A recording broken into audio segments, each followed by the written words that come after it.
Hello, mga ating dude. Ito po ang weekly reading po ninyo. Timeless po ito, kaya kung kailan mo man siya mapanood, doon siya magre-resonate sa energy po ninyo. Cancer, this week feels like a turning point for you.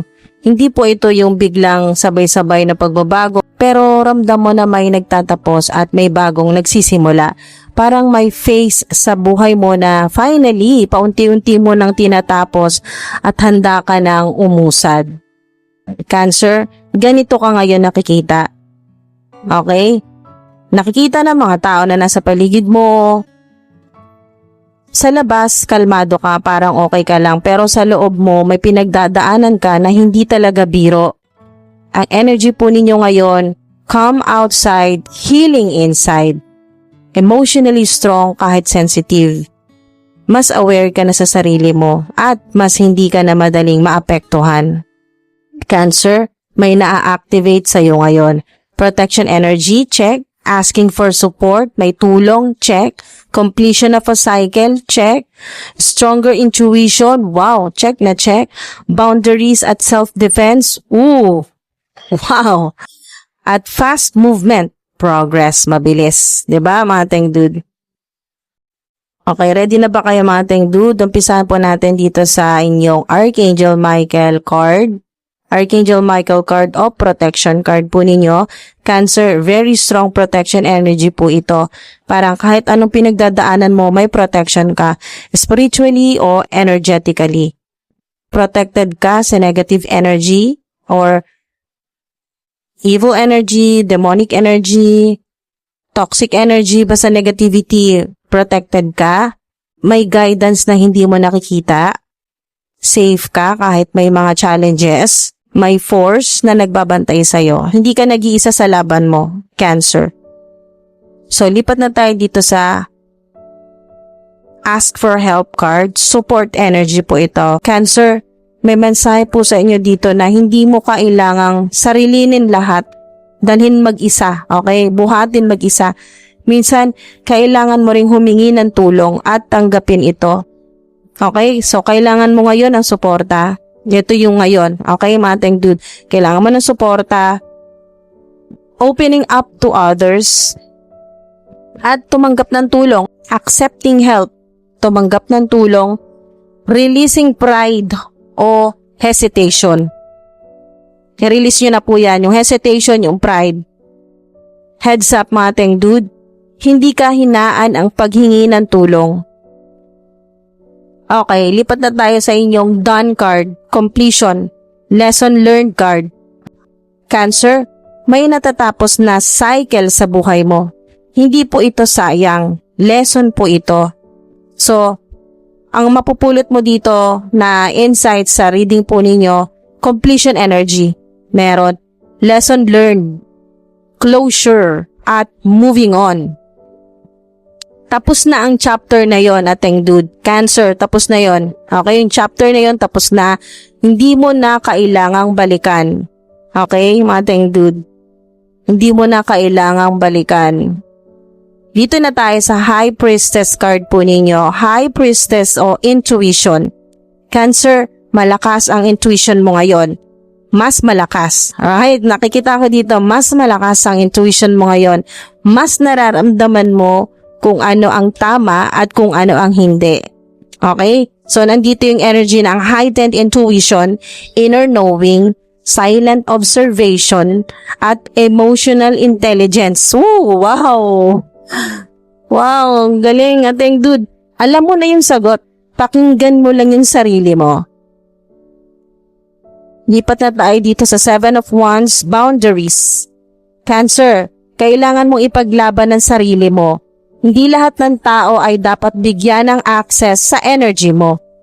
Standing your ground, protecting your energy, protektahan mo ang energy mo, napaka-importante niyan ating dude. Setting boundaries, defending your space, okay? Defending your space. Red flag, huwag mong hayaan na ma-drain ka ulit. At ito naman po ang Eight of Wands, fast movement po ito mga ating dude. Fast movement. Cancer, may biglang movement na paparating. Parang ang bagal dati. Pero ngayon, biglang bibilis. So, Ito yung energy. Ito rin yung makukuha po ninyong insights. Fast progress, sudden changes, mas mabilis na communication, good news, yung inihintay mo, darating na. So, ganito yung flow, Cancer. Ganito yung flow ng energy po ninyo. Protektado ka. Walang duda, protektado ka. Kailangan mong tumanggap ng tulong. May natatapos na cycle sa buhay po ninyo. Lumalakas ang intuition mo.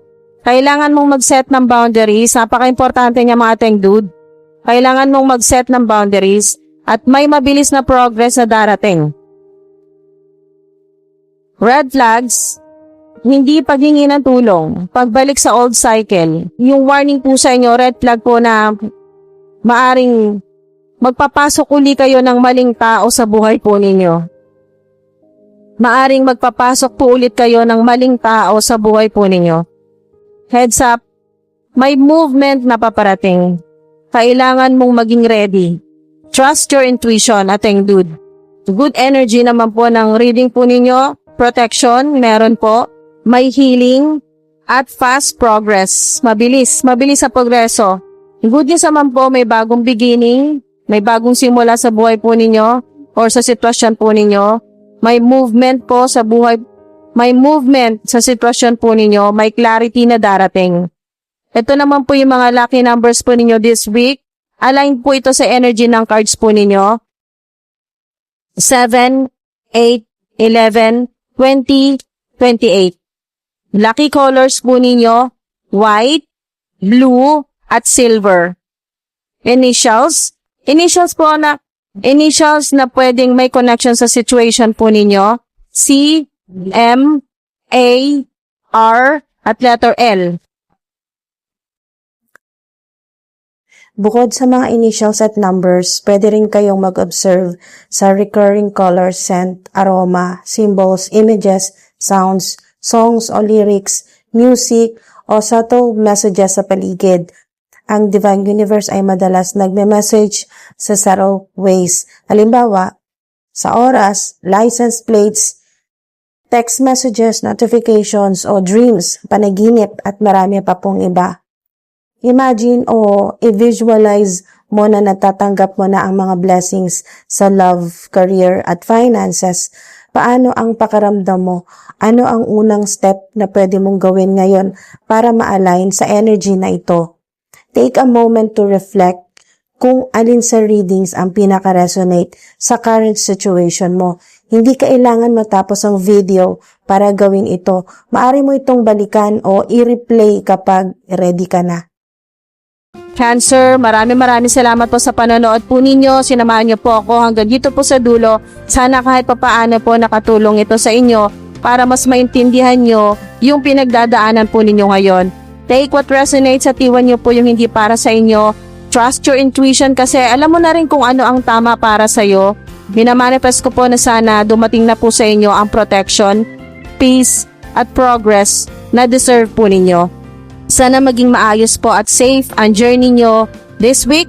Ingat po kayo palagi, Cancer.